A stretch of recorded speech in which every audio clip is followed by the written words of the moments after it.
We're back. I have Jay Tavare and Diana Caldwell with me in the studio. What did you guys think of What's Your Status? That had a good beat. It was pretty cool, huh? Yeah. I love that song because it's like you go to the club, it's like you want to weed out the freaks from the fools, it's cool. Yeah. Find out who's the single ones. Exactly. Who's single? Who's single? Who's got money? Sweet them out up front. She says in the studio when she came in for her interview, she goes, "Yeah, it's like I'm taking applications." Very cute. She's a great lady. So, back to Frozen River. Tell me, wasn't that cool how the movie just sort of took you into a different world? Something that you would just never have known about, or? Yeah, well, I think that's the part of that I love about all of film, is it can take you anywhere. Teenagers want to be taken to, the Middle Earth in Lord of the Rings, but Okay. but sometimes we forget that you go across the country and there's a different world that we don't know anything about. Yeah. And that's what I found really fun and interesting about this film. That really struck me because the whole time I'm watching it, I'm thinking, this is happening in America. This is happening in America. And it isn't during the Great Depression or anything else. These people are struggling. Last Close. week. Yeah. What'd you Sorry? say? I said the Well- Great Depression is We're close. It's upon us. we're pretty close. But when Let's they were not jinx filming ourselves. it, they weren't believing they were going to be in this. So you're an actor. So what do you think about that from like a point of view of an actor? Like, Well, I thought the performances were solid. The fact that both lead actresses, I happened to meet the Blackfoot Pekani actress who portrayed the native role, and she was speaking how she had put on 60 pounds for the role. wait a minute, she wasn't really Mohawk? No, but Mohawk Nation is part of the Iroquois Confederacy, and so is the Blackfoot. Within the native tribes, to play native, you don't have to be specific. You don't Okay. have to be Navajo to play Navajo. Also, Okay. I understand that part. I played a Cherokee in Cold Mountain, and I'm an Apache, so Right. they're not that sensitive, but yet. But she was really, she was, highly trained actress Yeah. who had worked hard, and she said she put on the weight. They had to chop her hair off and make her look homely. Because when I met her, she was a lot more attractive than she looked in the movie. Yeah. So she really, both performances I thought was, right down to the kids, I thought solid performances that kept your attention throughout the 2 hours. The kids were phenomenal. Yes. And the girl was great. So she put on 60 pounds, huh? So she's Yes. normally a skinny, cute thing. It's, I think that's the trend now that, all these method actors, they go for it. Forget the fat suits.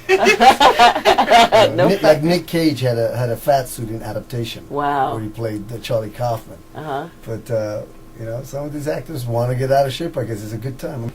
I think part of what also was interesting to me was the scene where they were actually running from the French Canadian bad guy, the smuggler, and supposedly they couldn't be arrested by the Canadians as long as they got on the reservation, and that kept them safe, and that was certainly nothing I knew anything about. And I'd Yeah. actually traveled extensively through the Hopi and Navajo country and learned a lot of things from a medicine man who I'd met, and yet You know why that is? Because all native tribes are sovereign nations. Right. And on their reservation, they have their own rules and laws. Right. In fact, they have res police, Mm-hmm. they have their own governors, and they don't really have to. In fact, nobody goes in you can't arrest someone on the reservation unless it's by the reservation police. Mm. Not even FBI goes in. Wow. Yeah, so that's part of the rules. That's why it's both good and bad. Yeah. You can hide out, but at the same time, a lot of crime I was does going to take say, place. is there a lawlessness in there within the Some reservation? reservations are almost wild west. Right. Yeah, even to this day, huh?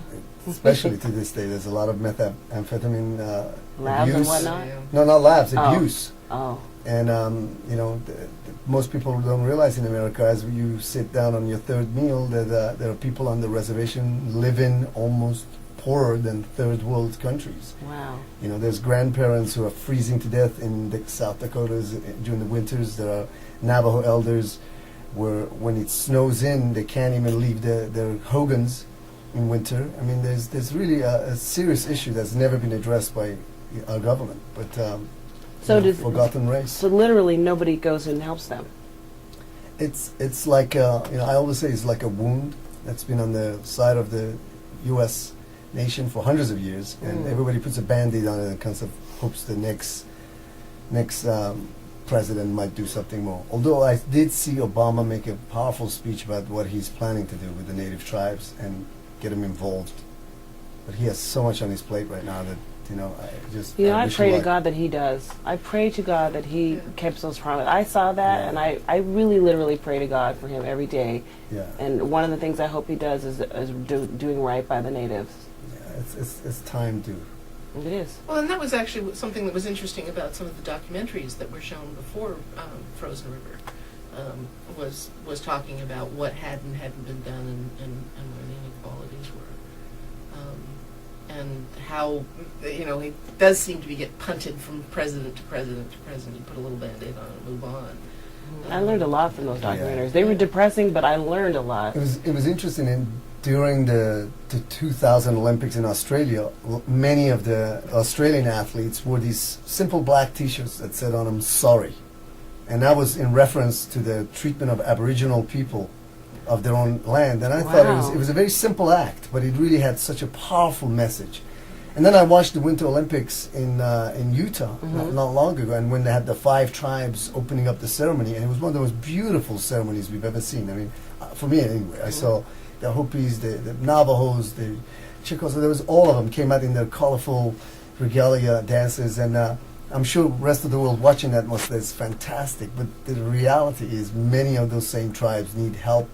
There's many issues that have not been addressed, and I thought Frozen River kind of like showed an aspect of, first of all, the poverty level. Right. I mean, the native mother Girl. lived in a trailer home that was like Wasn't even a real working. trailer. No, it's just basically a little aluminum can. Yeah, Yeah. the ones you pull along behind the truck. Yeah, it was Yeah, it was Yeah. deep. And then the lady popped a hole in it, and then there you go. She has to sleep with a coat on.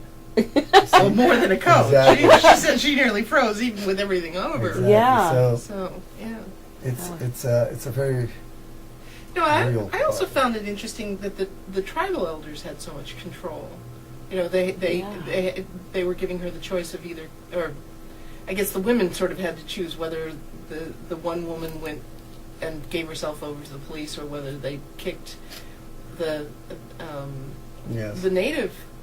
But in a native society, it's a matriarch society. The women are decision makers, Oh, I which didn't is know. a slightly different than our patriarch system. Then, well, yeah, I noticed I that mean- too. I was like, the woman made all that? Yeah, Wow. the women. Good for And her. I think that's why they try to show that in that scene, where the women are decision makers. And in fact, what happens in many of the council meetings is the men do all the talking, and the women always listen. And at the end, they look to the women, and whatever they say is the end. Wow. So they I let, like they let the that. guys do the talking. Let's move out there.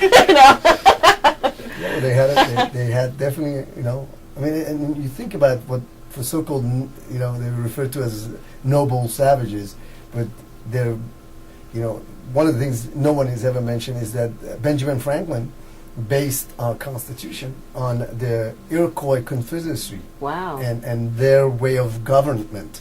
They had chiefs, they had governors, they had sub-governors, sub-chiefs, and literally it was not based on the Greco-Roman like most people envision. It was actually based on the Cheyenne and the Mohawk confederacies, the Iroquois. They had such in-depth way of governing their people and land, and it worked. I mean, to this day, it's what we have. Wow. That's Yeah. a piece of knowledge I didn't know. Yeah, I didn't know. Did you know that?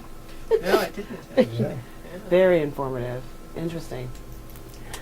When we come back, we're going to talk about how unusual it was for a movie so raw and so harsh to make it all the way to the Oscars. But first, I want you to listen to In Love by Tanae. Send me an email. Let me know what you think of In Love by Tanae. You know my email address, Nisha@nishasradioshow.com.